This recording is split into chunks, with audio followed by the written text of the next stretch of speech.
আসসালামু আলাইকুম প্রিয় দর্শক। কারেন্টের জন্য মিটারে কাঠ ভরবো, আর এই কাঠ ভরার জন্য কাঠ কিনলাম, মোবাইলের মধ্যে আনলাম বিকাশ থেকে 1000 টাকা কাঠ আনছি। এখন কাঠ ভরার জন্য দেখি এতটুকু লম্বা একটা কাঠের লাইন আপনাদের দেখাই যে মানে কতটি, মানে এটার নাম্বার 220টা নাম্বার। আচ্ছা, 220টা নাম্বার, এটা কি ওড়ানো কি সাধারণ ব্যাপার? একবার দুইবার তিনবার আমি তো দোকানদারি করি বা বাজারে থাকি, ব্যবসা বাণিজ্য করি। যখন বাড়িতে এই নাম্বারটা পাঠাইছি, তারা মনে হয় 10বার ট্রাই করছে, ট্রাই করে কয় আমরা ব্যর্থ, আমরা পারতেছি না, আপনি আসেন। তো আমি বাড়িতে আসলাম, বাড়িতে আসার পরে আমি আরও 3-4বার ট্রাই করছি।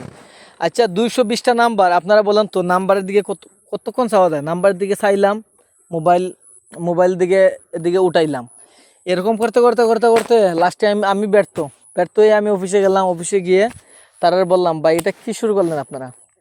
মানুষরে একটা সহজভাবে দেন, এটা তো সহজভাবে দেওয়া যায়। এটা 10টা 15টা নাম্বারে তো দেওয়া যায়। আগে 10-15টা নাম্বারে আমরা ইউজ করছি না, 10-15টা নাম্বারে হয়েছে। এখন এই 220টা দিতে হবে কেন?